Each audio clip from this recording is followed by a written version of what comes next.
Hola Juchimán, vamos a estudiar la anatomía e histología del cuello uterino. El cuello uterino es la parte fibromuscular inferior del útero.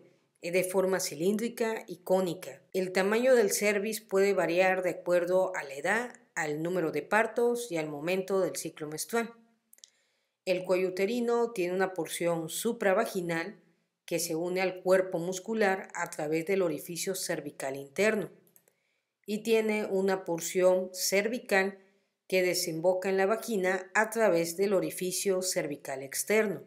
En otras palabras, el cuello uterino va a tener una porción supravaginal con un orificio cervical interno que se comunica con la cavidad uterina y un orificio cervical externo que se comunica con la cavidad vaginal. ¿Cuánto mide aproximadamente el cuello uterino? Tiene 2.5 centímetros de diámetro y de 3 a 4 centímetros de longitud. Va a estar sostenido por dos principales ligamentos. El ligamento ancho, que es aquel que se inserta en las caras laterales del útero y del cervix hacia las paredes laterales de la pelvis. Y vamos a tener también al ligamento uterosacro, que es el que inserta al cuello uterino y al cuerpo uterino hacia la pared anterior del sacro. Con respecto a esto, los dos ligamentos, tanto ancho como uterosacro, se insertan desde las paredes laterales y posterior del cuello uterino hasta las paredes laterales de la pelvis ósea. Con respecto a la porción vaginal del cuello uterino, la mitad inferior del cuello uterino se denomina hocico de Tenca o porción vaginal. El hocico de Tenca penetra en la vagina, como lo podemos observar aquí. Esto corresponde a las paredes de la vagina y este es el hocico de Tenca. Hocico de Tenca por su semejanza al hocico de un porcino. En las mujeres multíparas, son aquellas que han tenido más de un hijo, el hocico de Tenca, su orificio cervical externo, tiene forma de una hendidura transversal. Y en aquellas mujeres nulíparas que nunca han tenido hijo, el orificio cervical externo es una abertura de forma circular. Con respecto al conducto cervical o exocervix, que es el que estamos señalando con la flecha, el conducto cervical atraviesa al endocervix y conecta la cavidad uterina con la cavidad vaginal. Se extiende el conducto cervical desde el orificio cervical externo hasta el orificio cervical interno. Aproximadamente mide de 6 a 8 milímetros de anchura y vamos a tener otra estructura que se llama exocervix. El exocervix es la porción del cuello uterino exterior al orificio cervical externo. Este es el orificio cervical externo. Por su forma transversal se trata de una mujer multípara y podemos observar el exocervix, que sería toda la estructura rodeando al orificio cervical externo. Ahora vamos a estudiar los fornix. El fornix vaginal no es otra cosa que un saco formado por la inserción de la vagina hacia el cuello uterino. La pared anterior de la vagina es más corta, la pared posterior de la vagina es más larga y debido a esto vamos a originar unos sacos que se llaman fornix, fornix anterior, fornix posterior y los fornix laterales. Aquí podemos ver el hocico de Tenca o el exocervix, el orificio cervical externo, el conducto cervical y el orificio cervical interno que comunica con la cavidad uterina. Como ya platiqué, los fondos del saco vaginal es un espacio de la cavidad vaginal que rodea al cuello uterino, aquí lo observamos. Se subdivide anatómicamente en sacos laterales, derecho, izquierdo, anterior y posterior, siendo el posterior el saco más amplio. También a esta zona es muy importante porque nos permite tomar las muestras de frotis de Papa Nicolau, el saco posterior. Con respecto al estroma del cuello uterino, aquí vemos el cuello uterino, estas serían las paredes laterales de la vagina, el cuello uterino, el endocervix. El estroma del cuello uterino va a estar formado por un tejido conectivo denso, fibromuscular, que es atravesada por una compleja trama de plexos vasculares, linfáticos y nerviosos. Ahora vamos a estudiar la irrigación del cuello uterino. El cuello uterino, su vascularización va a estar dada por la arteria uterina, que va a dar ramas cervicales, como podemos ver aquí, sus ramas cervicales y sus ramas vaginales. También va a estar vascularizado el cuello uterino por las arterias vaginales, que corresponde a la arteria ilíaca interna, igual que la arteria uterina, pero predomina más la vascularización de la arteria uterina. Las ramas cervicales de la arteria uterina descienden en las paredes laterales del cuello uterino en posición de reloj en la hora 3 y en la hora 9. Esto es importante porque cuando se realiza alguna cirugía, el cirujano busca las ramas cervicales de la arteria uterina en los horarios 3 y 9 del reloj. Con respecto al drenaje venoso del cuello uterino, las venas del cuello uterino discurren paralelo a las arterias y desembocan en la vena ilíaca interna. La vena ilíaca interna también recibe la denominación de vena hipogástrica. Los vasos linfáticos del cuello uterino desembocan en los siguientes ganglios linfáticos: en los ganglios linfáticos ilíaco comunes, que acompañan a la vena ilíaca común, los vasos linfáticos ilíacos externos, los vasos ilíacos internos o hipogástricos, los vasos linfáticos parametriales, que son paralelo al miometrio, o mejor dicho, al útero, y los vasos linfáticos del obturador. La inervación del cuello uterino es importante y procede de los nervios del plexo hipogástrico. El plexo hipogástrico son los nervios simpáticos y parasimpáticos que envuelven a la arteria ilíaca interna. El endocervix posee abundantes terminaciones nerviosas, siendo escasas en el exocervix.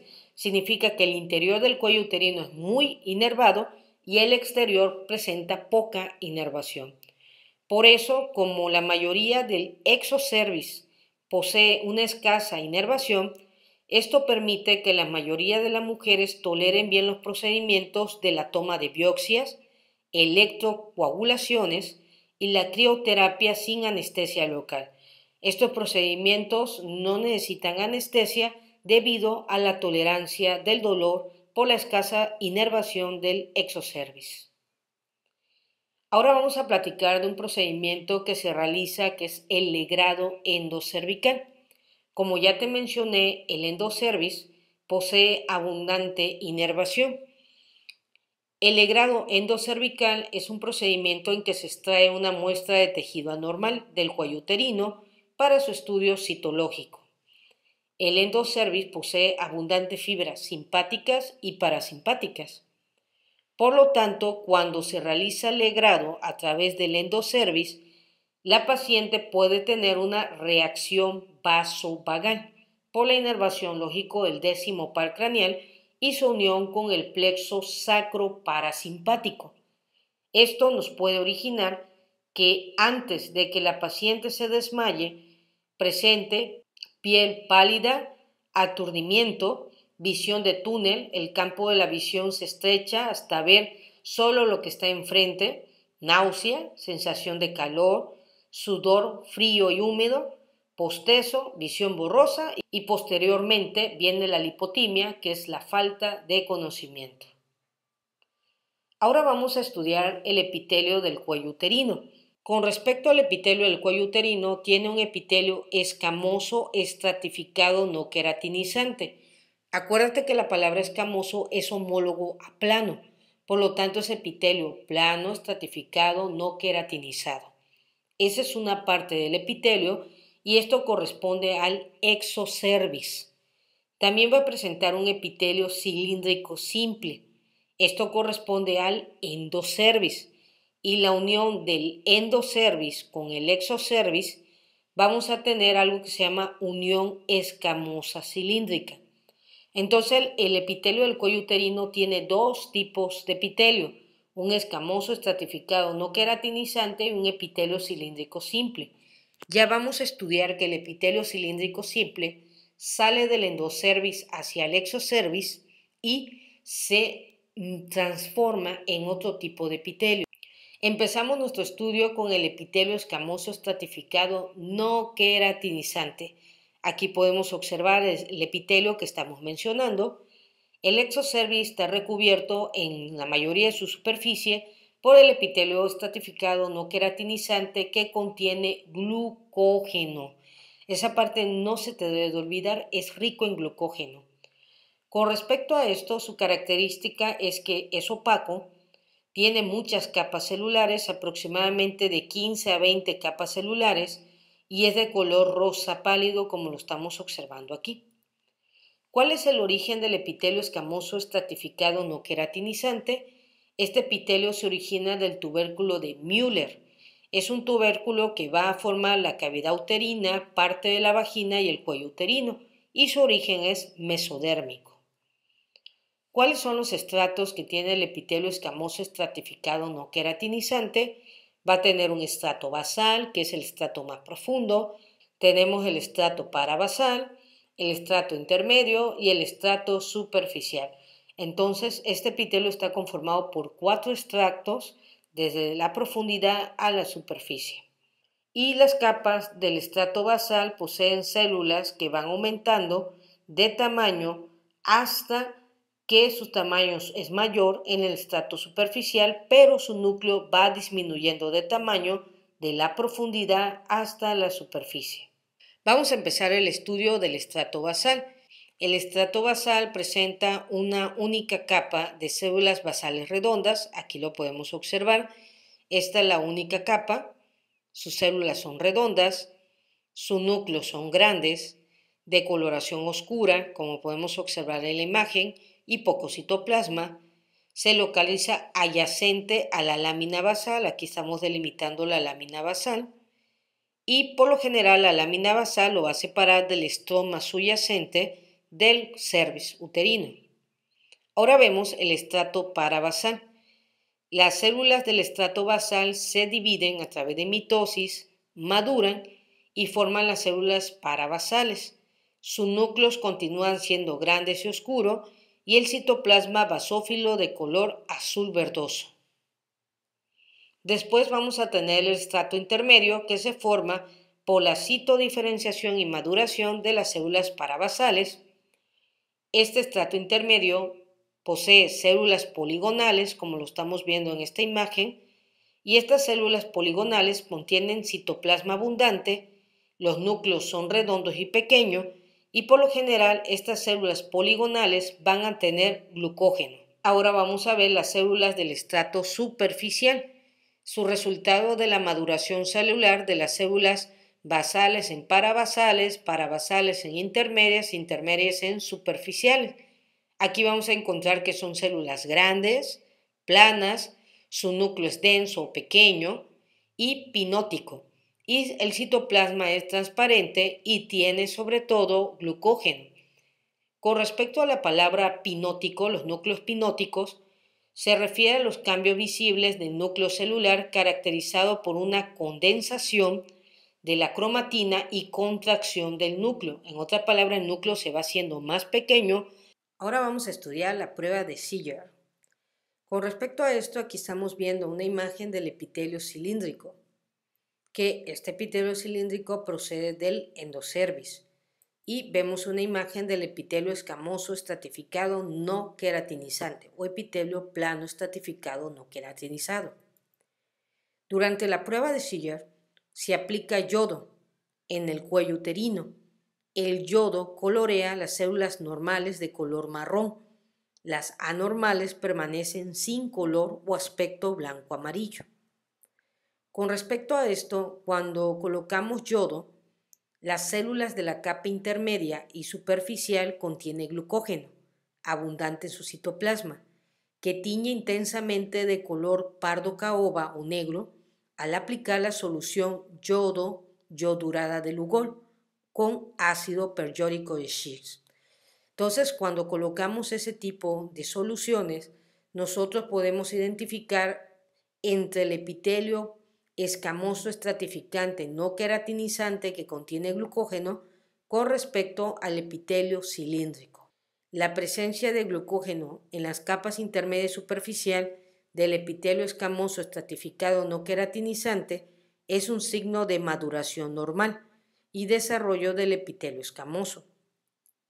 La maduración anormal o alterada se caracteriza por la ausencia de la glucogénesis y por lo tanto no capta yodo ni se tiñe cuando el epitelio presenta condiloma y metaplasia escamosa inmadura.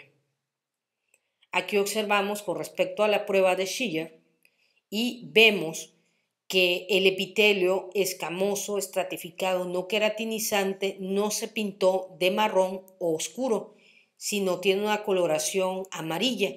Esto significa que el epitelio estratificado escamoso no queratinizante no contiene glucógeno. Y esta es una zona de afectación de un cuello uterino con VPH, con virus de papiloma humano. Y por lo tanto a esto le llamamos zona yodo-negativa, densa de color amarillo. En esta imagen se observa una displasia grave, una neoplasia intraepitelial cervical tipo 3. Ahora vamos a estudiar la maduración del epitelio escamoso del cuello uterino. La maduración del epitelio escamoso del cuello uterino depende ante todo de la presencia del estrógeno. La ausencia de estrógeno no permite la producción y maduración a través de la glucogénesis, de la formación de glucógeno que se deposita en las capas intermedias y superficiales del epitelio escamoso no queratinizado del cuello uterino. Para identificar el cuello uterino nosotros utilizamos la especuloscopía. ¿En qué consiste esto? Consiste en introducir en el canal vaginal un espéculo vaginal. Los espéculos vaginales van de tamaño chico, mediano y grande, y va a depender también si estamos tratando con una nulípara, una multípara y las características de la vagina y el cuello uterino en la mujer. Por tal motivo introducimos el espejo o espéculo vaginal, que puede ser metálico o puede ser, en este caso, de plástico. También hay desechables y no desechables. Introducimos el espejo vaginal solicitándole a la paciente que respire profundamente. Le mencionamos si tiene alguna molestia durante la introducción del espejo vaginal y acomodamos el espejo para poder observar el fondo del cuello uterino. Aquí vemos la pared anterior, la pared posterior y las paredes laterales de la vagina y observamos en el fondo al hocico de Tenca o exocervix. ¿Qué vamos a estudiar durante la especuloscopía? Vamos a inspeccionar las paredes laterales de la vagina, vamos a apreciar el flujo vaginal, la evaluación del moco cervical, la visualización del cuello uterino y las características del orificio cervical externo. Ahora vamos a estudiar cómo es la maduración del epitelio escamoso del cuello uterino. En la niñez y en la perimenarquía, que corresponde al inicio de la primera menstruación o menarca, la unión escamosa cilíndrica original se encuentra en el orificio externo o muy cerca de él. Acuérdate que la unión escamosa cilíndrica es la unión entre el epitelio plano estratificado no queratinizado con respecto al epitelio cilíndrico simple. En una mujer fértil joven, la unión escamosa cilíndrica recibe el nombre de original y se encuentra alejada del orificio cervical externo. Aquí observamos el orificio cervical externo, vemos que el epitelio cilíndrico ha salido del orificio cervical externo, observamos aquí el límite de la unión escamosa cilíndrica original, vemos el epitelio escamoso original y observamos algo que se llama ectropión. El ectropión no es otra cosa que la salida del epitelio cilíndrico por el orificio cervical externo. Como ya mencionaba, el epitelio cilíndrico evertido ocupa gran porción del exocervix y recibe el nombre de ectropión.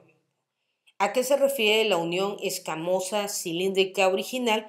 Se refiere a aquella que estaba al inicio en el orificio cervical externo y que posteriormente lentamente fue saliendo del orificio e invadiendo la superficie del exocervix, que es lo que observamos en esta imagen. En una mujer fértil de 30 años vamos a encontrar el epitelio escamoso metaplásico. Encontramos algo que se llama la nueva unión escamosa cilíndrica. Vamos a tener el epitelio cilíndrico y el orificio cervical externo. En la nueva unión escamosa cilíndrica se ha aproximado un poco al orificio cervical externo. Aquí lo vemos. Acuérdate que la primera, que se llama unión escamosa cilíndrica original, se alejaba, que sería esta es la original, y esta que estamos viendo es la nueva. Significa que vamos a tener algo nuevo que se llama epitelio escamoso metaplásico. ¿Qué significa esto, colega? Es el epitelio cilíndrico simple transformado en un epitelio escamoso metaplásico. En otras palabras, mira, observa esto. Esta es la unión escamosa cilíndrica original, esta que estoy señalando. Este sería el epitelio escamoso, lógico, estratificado, no queratinizado. Esto sería el epitelio escamoso metaplásico, que corresponde a la transformación del epitelio cilíndrico, y esto que ven aquí sería la nueva unión escamosa cilíndrica, que separa el epitelio cilíndrico, que todavía no está escamoso metaplásico, del epitelio escamoso metaplásico, y la unión escamosa cilíndrica original separa el epitelio escamoso metaplásico del epitelio escamoso estratificado no queratinizado. En la mujer premenopáusica, el epitelio escamoso original es rosado y el de la nueva formación presenta un aspecto blanquecino a la exploración física. En una mujer menopáusica, después de la menopausia, las células no maduran más allá de las células parabasales y no se acumulan en las capas múltiples células planas. Esto me va a originar que el epitelio se vuelva delgado y atrófico. En otra palabra, el epitelio escamoso del cuello uterino se va haciendo más delgado porque sus células parabasales, bajo influencia del estrógeno, no va formando apropiadamente las capas intermedias y superficiales. Y por tal motivo, a la inspección visual, el epitelio aparece pálido, con manchas petequiales superficiales o subepiteliales, por ser muy propenso a traumatismo. Por lo tanto, la nueva unión escamosa cilíndrica, aquí lo vemos, se sitúa cerca del orificio cervical externo. En la mujer menopáutica adulta mayor, la nueva unión escamosa cilíndrica se sitúa en el endocervix y el epitelio escamoso metaplásico ocupa la mayoría de la superficie del exocervix. En otra palabra, ya no vamos a encontrar epitelio cilíndrico saliendo por el orificio cervical externo, transformándose en un epitelio escamoso metaplásico, sino va a predominar el epitelio escamoso metaplásico y la nueva unión escamosa cilíndrica ahora va a estar en el interior del endocervix. Con respecto al estroma del cuello uterino, vamos a encontrar la papila estrómica. Estas papilas son cortas proyecciones del estroma a intervalos regulares. Esta papila se relaciona con invaginaciones que corresponde al epitelio estratificado no queratinizado que se introduce entre las papilas. Vamos a encontrar también el estroma por debajo de la lámina basal y vemos la unión epitelio estromal que suele ser rectilínea excepto a nivel de la papila que forman proyecciones. Ahora vamos a estudiar el epitelio cilíndrico. El epitelio cilíndrico, aquí lo vemos, el conducto cervical está recubierto por el epitelio cilíndrico denominado también epitelio glandular secretor de moco. Este epitelio está compuesto por la única capa de células cilíndricas altas. Sus núcleos son oscuros y los núcleos tienen una posición basal porque se relaciona con la cercanía de la lámina basal. La altura del epitelio cilíndrico es menor cuando se aproxima a nivel de la unión escamosa cilíndrica. El epitelio cilíndrico, como ya sabemos, sale por el orificio cervical externo y cubre al exocervix.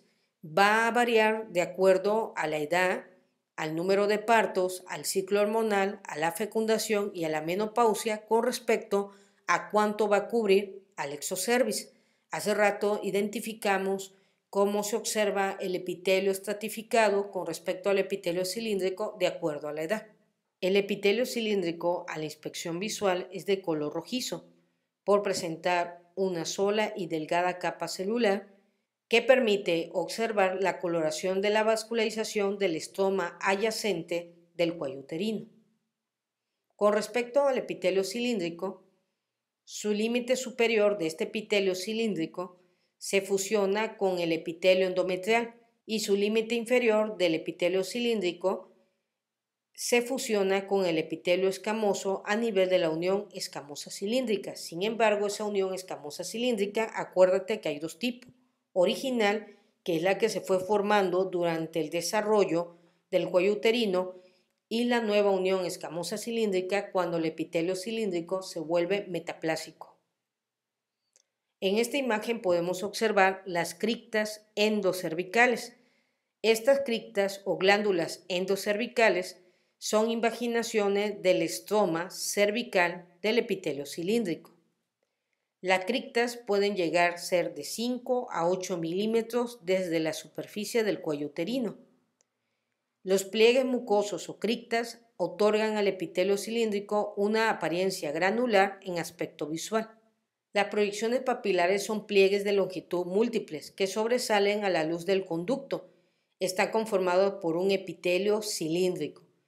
Como está conformado por un epitelio cilíndrico, esto permite la secreción de moco. A través de la cripta se va acumulando el moco y posteriormente va saliendo a través del orificio glandular. Cuando una de estas criptas se forman algo que se conoce como el quiste de nabo. El quiste de nabo, aquí lo observamos, se forma por la retención de moco como resultado de la oclusión de la cripta endocervical en el epitelio escamoso metaplástico que se superpone.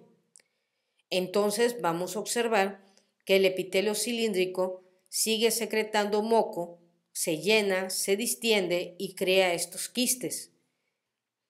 El moco es atrapado y le confiere el aspecto de un quiste de color blanco marfil amarillento visible a través del exocervix. Aquí observamos nuevamente el epitelio escamoso estratificado no queratinizante, el epitelio cilíndrico, y con respecto al epitelio cilíndrico no produce glucógeno, por lo tanto no tiene glucogénesis ni mitosis.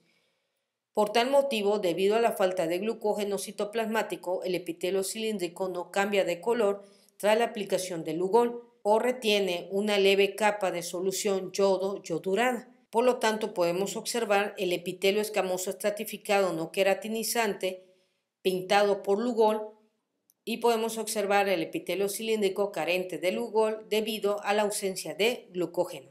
Dentro del epitelio cilíndrico se pueden originar los pólipos cervicales. Un pólipo cervical es el crecimiento localizado del epitelio cilíndrico endocervical. Puede observarse como una masa rojiza que sobresale del orificio cervical externo. Se desarrolla por el engrosamiento localizado de una única papila cilíndrica que se presenta como una masa conforme aumenta de volumen. Está compuesto de una parte central de un estroma endocervical revestida de epitelio cilíndrico de sucritas adyacentes. ¿Cuántos pólipos podemos observar a través del orificio cervical externo? Puede ser un solo pólipo o varios pólipos. Ahora vamos a estudiar la unión escamosa cilíndrica. La unión escamosa cilíndrica, como su nombre lo dice, se presenta a través de la unión de un epitelio escamoso estratificado no queratinizado con respecto a la unión de un epitelio cilíndrico.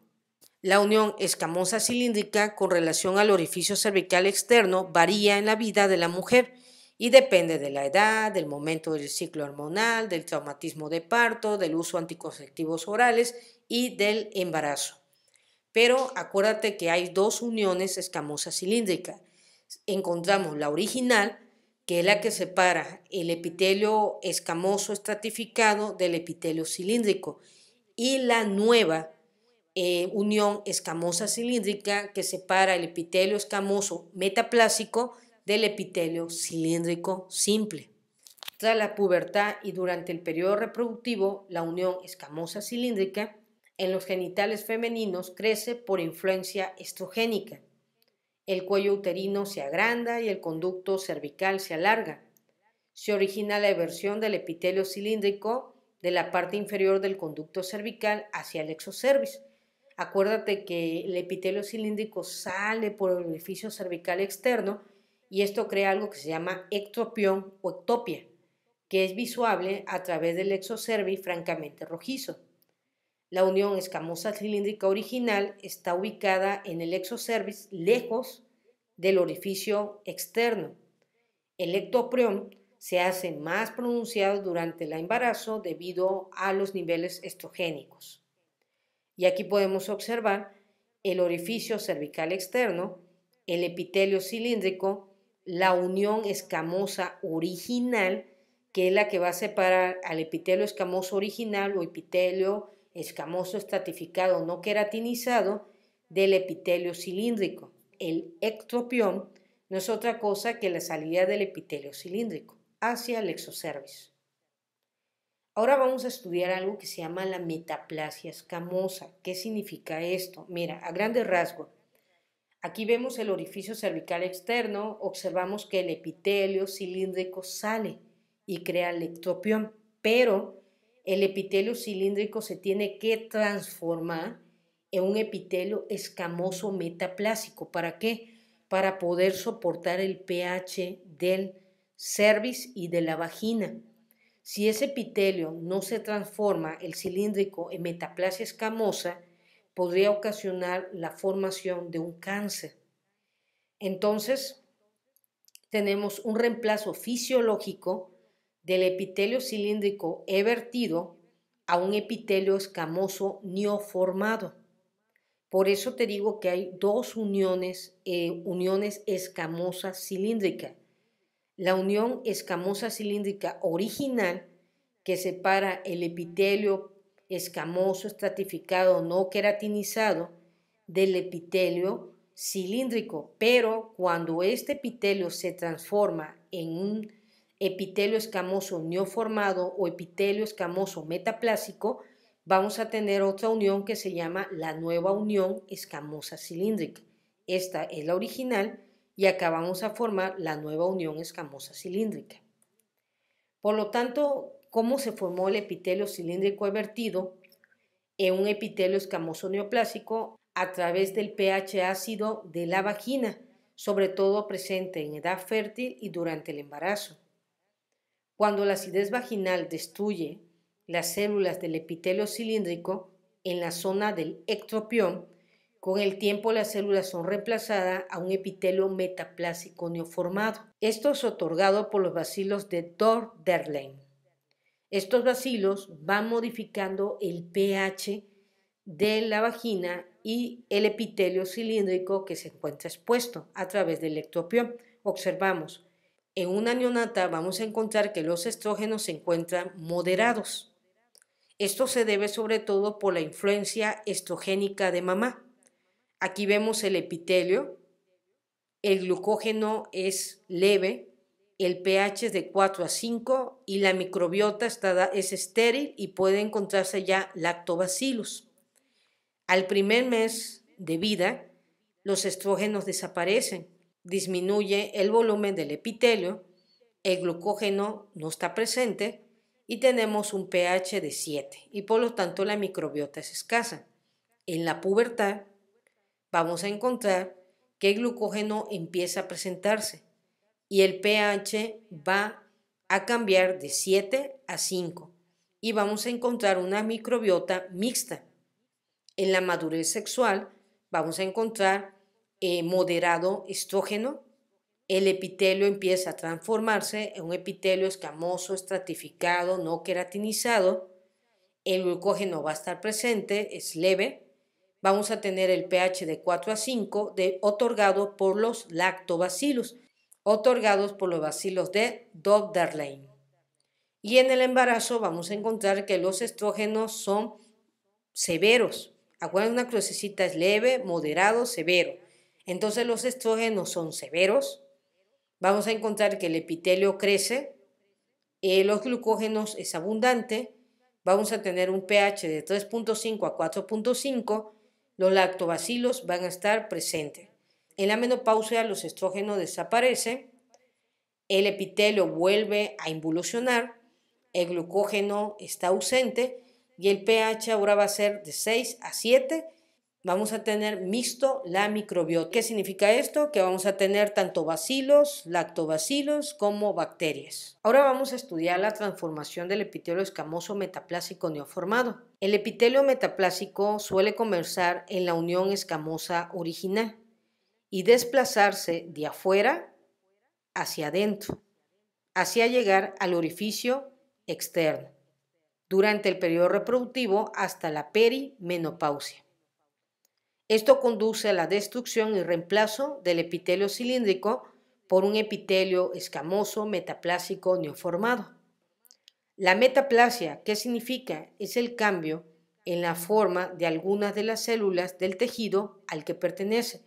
En otra palabra, vas a transformar un epitelio simple, cilíndrico, en un epitelio escamoso metaplásico neoformado. Es una transformación total del epitelio. Ahora vamos a platicar la nueva unión escamosa cilíndrica. El epitelio escamoso metaplásico, que es el que vemos aquí, es blanquecino rosado, en contraste con el epitelio escamoso rosado original. La zona de transformación de metaplasia escamosa evolucionada está separada del epitelio cilíndrico a través de la nueva unión escamosa cilíndrica. El epitelio escamoso estratificado no queratinizado original está separado de la metaplasia escamosa evolucionada del epitelio cilíndrico a través de la unión escamosa original. Observamos los orificios glandulares, el epitelio escamoso metaplásico, la nueva unión escamosa cilíndrica y en el interior del exocervix vemos el epitelio cilíndrico simple que no ha sido transformado. La nueva unión escamosa cilíndrica, conforme la mujer se acerca a la menopausia, esa nueva unión escamosa cilíndrica va avanzando en el exocervix hacia el orificio cervical externo. Se va posicionando en distancias variables al orificio como resultado de la formación progresiva de un epitelio escamoso metaplásico en zonas expuestas a un epitelio cilíndrico en el exocervix. En otra palabra, ya no vas a tener crecimiento del epitelio cilíndrico, disminuye la transformación del epitelio cilíndrico a un epitelio escamoso estratificado metaplásico y por lo tanto se va aproximando más la nueva unión escamosa cilíndrica al orificio cervical externo. A partir del periodo perimenopáusico, el cuello va reduciéndose de tamaño debido a los niveles estrogénicos y se acelera el desplazamiento de la nueva unión escamosa cilíndrica hacia el conducto cervical que va a pasar adentro del orificio cervical externo. En las mujeres posmenopáusicas, la nueva unión escamosa cilíndrica ya no se visualiza porque ya no emerge del orificio cervical externo el epitelio cilíndrico simple y este ya no se transforma a través del pH vaginal. Con respecto a la transformación del epitelio escamoso metaplásico neoformado, la acción del tapón de moco que aquí podemos observar cubre las células cilíndricas y se modifica cuando el epitelio cilíndrico entra en el ectoprión que se encuentra expuesto al entorno del pH vaginal de 4.5 a 5.5. Acuérdate que este moco cervical está formado por las glándulas y las criptas endometriales conformadas por epitelio cilíndrico simple, productor de moco. El pH de la vagina, como ya te platiqué, es de 4.5 y 5 hasta 5.5. En las mujeres antes de la menarca y la menopausia tiene un pH de 7. Y en las mujeres con menstruación posee un pH de 6.5 y 7.8. Eso origina que las mujeres con menstruación tengan mayor posibilidades de contraer infecciones durante su ciclo menstrual. Como ya mencionamos, el bacilo de Dordelain produce peróxido de hidrógeno y ácido láctico, y esto inhibe el crecimiento de gérmenes patógenos que se encuentran en la vagina y que invaden al cuello uterino. Cuando se carece de los bacilos de Dordelain, esto origina que se favorezca vulvovaginitis por aumento del pH y por lo tanto también puede originarse vulvovaginitis posterior al tratamiento con antibiótico en la mujer. Y aquí observamos cándida. Es lógico un hongo que está invadiendo, en este caso, tanto la vagina como el cuello uterino, secundario a una deficiencia de pH en una mujer que tiene diabetes mellitus. Para que el epitelio cilíndrico simple se vuelva un epitelio escamoso metaplásico, se originan unas células que se llaman las células de reserva. Corresponde a las células resultantes del proceso metaplásico. Son células indiferenciadas, cúbicas y cilíndricas procedentes del epitelio cilíndrico. Estas células de reserva van a formar el epitelio escamoso metaplásico que surge de la multiplicación y diferenciación de las células de reserva.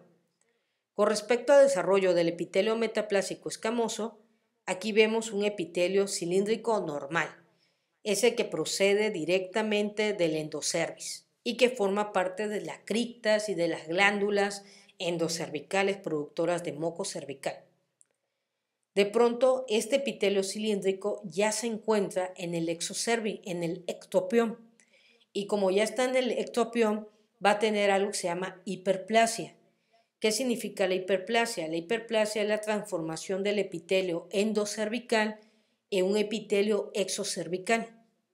Por lo tanto, la hiperplasia se debe a que las células empiezan a multiplicarse por mitosis. Acuérdate que esto lo está induciendo el pH vaginal ácido de 4.5 a 5.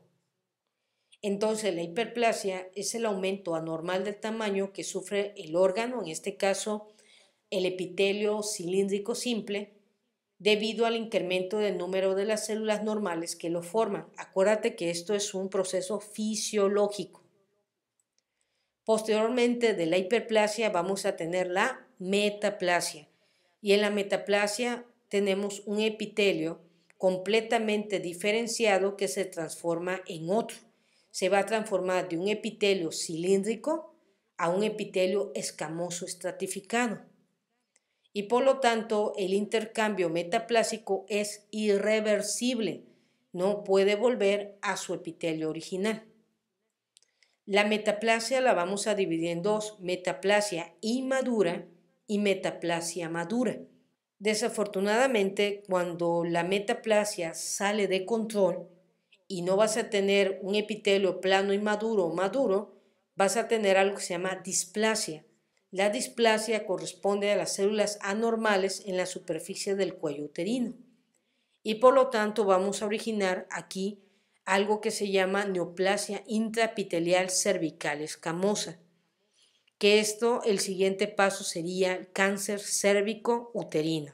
Ya vimos que un epitelio cilíndrico normal se tiene que transformar a través de la hiperplasia, que es el aumento del número de las células a través de mitosis, y posteriormente la metaplasia inducida por el pH vaginal me va a originar un epitelio escamoso que lo podemos dividir en dos, epitelio escamoso metaplásico inmaduro y epitelio escamoso metaplásico maduro. Cuando el ADN o el ciclo celular sale de control, vamos a tener la displasia, donde vamos a encontrar células anormales en la superficie del cuello uterino, y esto nos va a originar las neoplasias intraepiteliales cervicales escamosas que se conocen con las iniciales de NIC, y esto posteriormente nos va a dar origen a un cáncer. Aquí podemos observar las neoplasias intraepiteliales cervicales escamosas. Vemos un epitelio escamoso, lógico metaplásico, que es la citodiferenciación de un epitelio cilíndrico normal. Aquí vemos una neoplasia intraepitelial tipo 1, neoplasia intraepitelial tipo 2, neoplasia intraepitelial tipo 3 y el tipo 4 ya sería el cáncer cérvico uterino.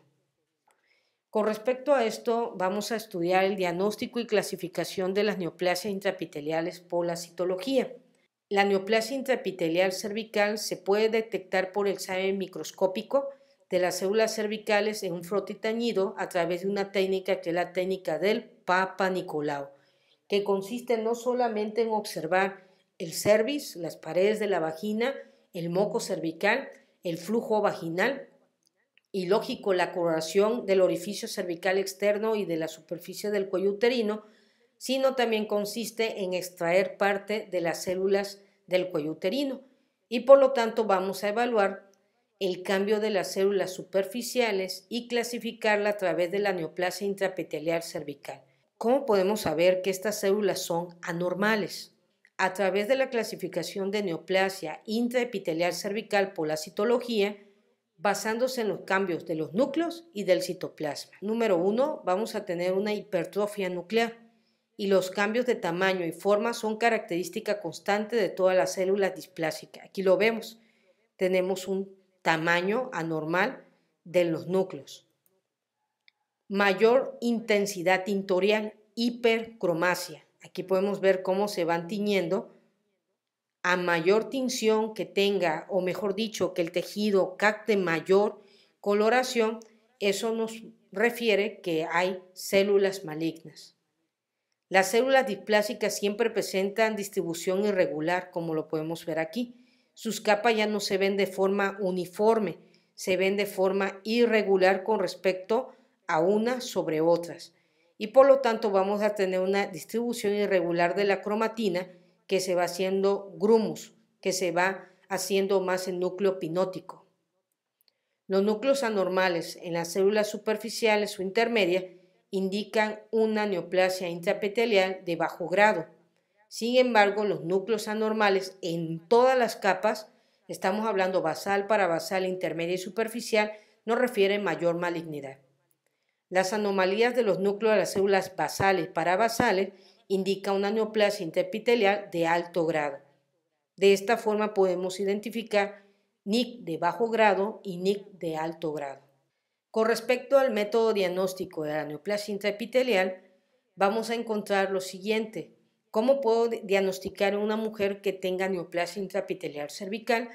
Pues vamos a verlo a través del Papa Nicolau, que tiene 51% sensibilidad, 98% especificidad. Colposcopía, 87-99% sensibilidad, 25-89% especificidad. Y tenemos la biopsia, que es el que va a determinar el diagnóstico de la paciente, 90% sensibilidad, 99% especificidad. Primero se realiza la colposcopía y si se identifica algo anormal, realizamos el Papa Nicolau y posteriormente la toma de biopsia. ¿Qué significa sensibilidad? Es la capacidad de la prueba para detectar enfermedad en un sujeto enfermo. Quiere decir que entre todas estas pruebas, la sensibilidad es mayor en la biopsia porque te da el diagnóstico, segundo en la colposcopía y tercero en el Papa Nicolau. Y por lo tanto es la probabilidad de clasificar correctamente a un individuo si es enfermo o no. La especificidad indica la capacidad de proporción de sanos correctamente identificados. Es la probabilidad de clasificar correctamente un individuo si se encuentra enfermo o sano.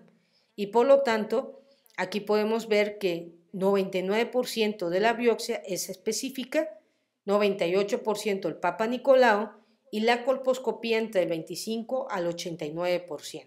¿Cuál es el tratamiento del carcinoma cérvico-uterino? Pues el tratamiento del carcinoma cérvico-uterino, que aquí lo vemos, una neoplasia intraepitelial tipo 4 o cáncer cérvico-uterino, debe de incluir la cirugía, radioterapia o la combinación de ambas, cirugía y radioterapia. Con respecto al desarrollo del epitelio metaplásico escamoso, las células de reserva que hace rato mencionamos de ella forman una capa única de células de pequeño tamaño, redonda, de núcleos oscuros, situados muy cerca de los núcleos de las células cilíndricas. En otras palabras, quiero que observes esta imagen. Aquí hay unas células cilíndricas. Por arriba de las células cilíndricas vas a originar de ellas mismas las células de reserva. Todo esto que estoy mencionando es la célula de reserva originada de las células cilíndricas que se encuentran por debajo de la célula de reserva. Por lo tanto, se encuentran situados muy cerca de los núcleos de las células cilíndricas que proliferan y llegan a la hiperplasia de las células de reserva. La membrana basal, que es esta que estoy identificando, del epitelio cilíndrico original se disuelve y vuelve a formarse entre las células de reserva.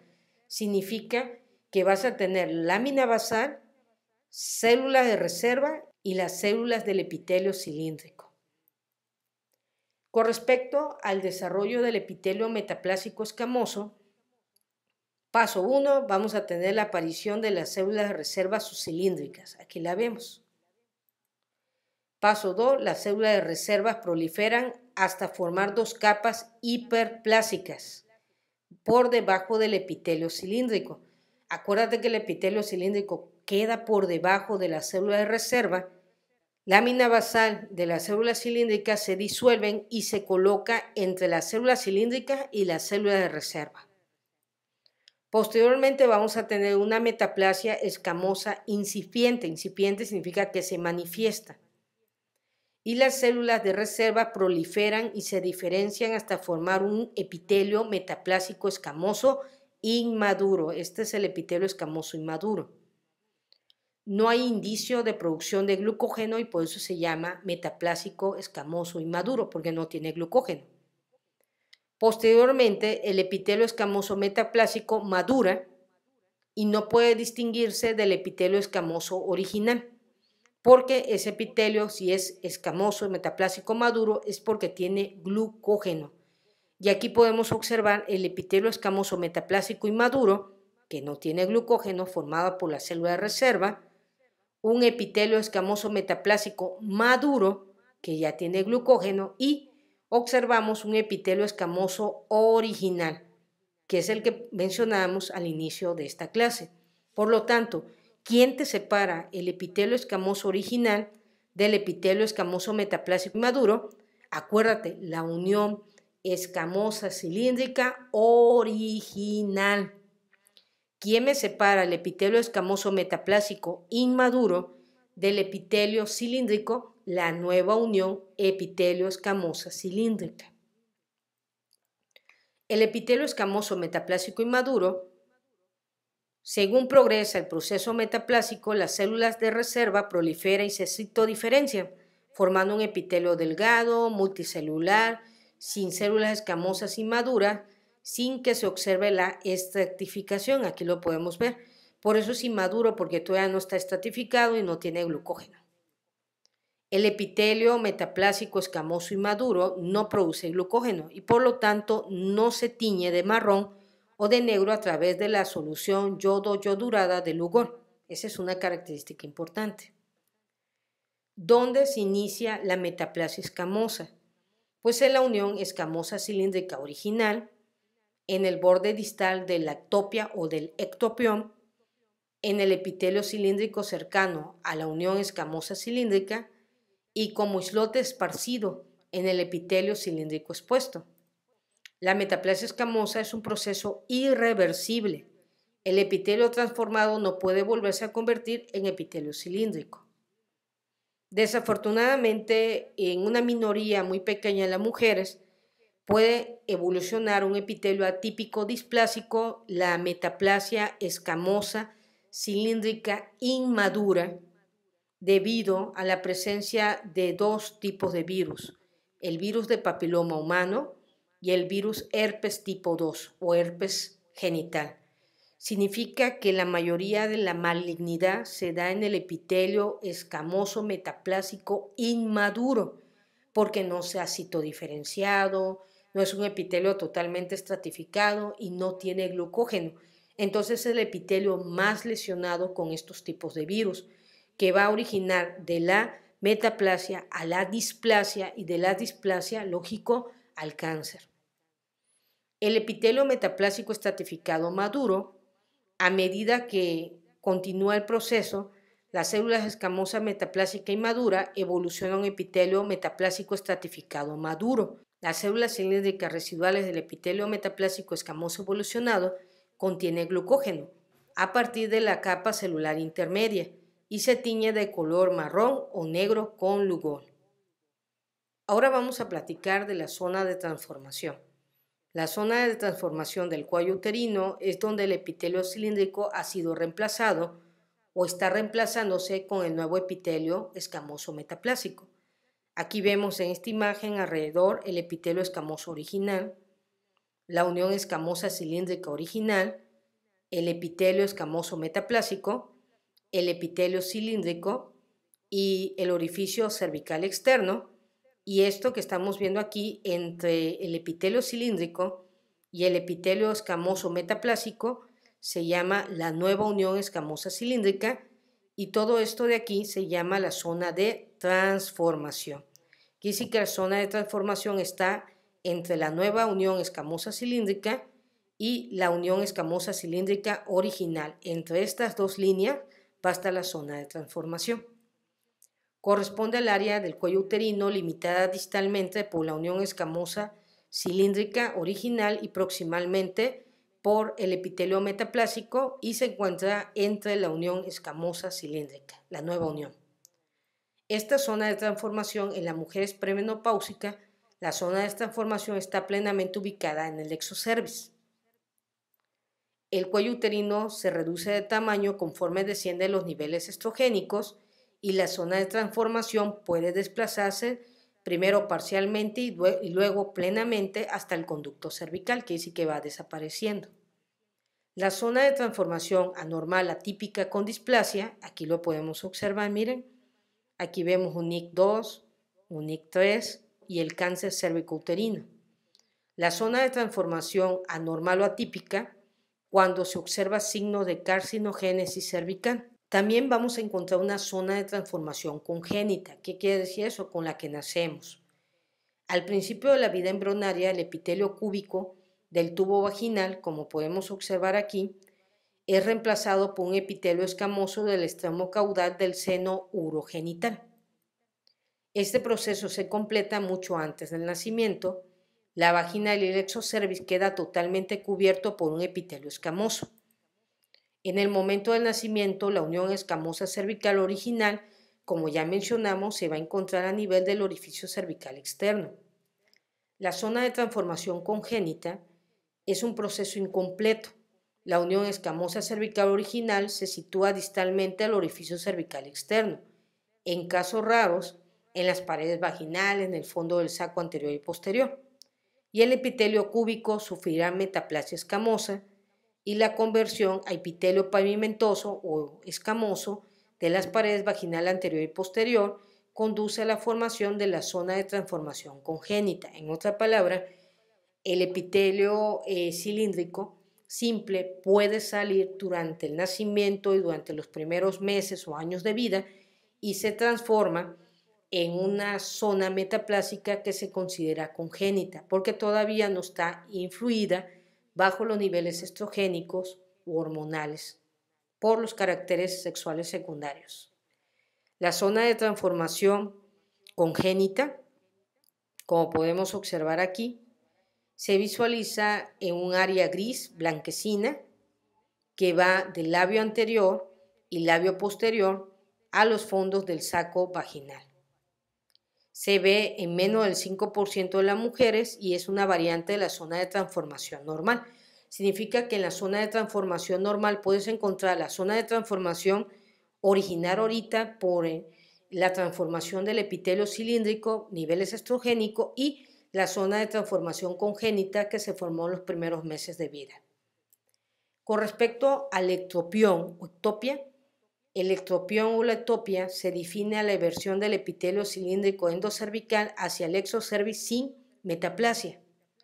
Es una zona rojiza grande en el exocervix que rodea el orificio cervical externo. La eversión del epitelio cilíndrico es más pronunciada en el borde anterior y posterior del exocervix y menos en los bordes laterales. Aquí vemos un ectropión que es más pronunciado en el borde anterior que en el borde posterior y poco en los bordes laterales. Es un proceso normal fisiológico en la vida de la mujer. La mayoría de las células cilíndricas se van a transformar en células escamosas metaplásicas, que es un proceso fisiológico. El epitelio cilíndrico se puede extender hasta los sacos de la vagina.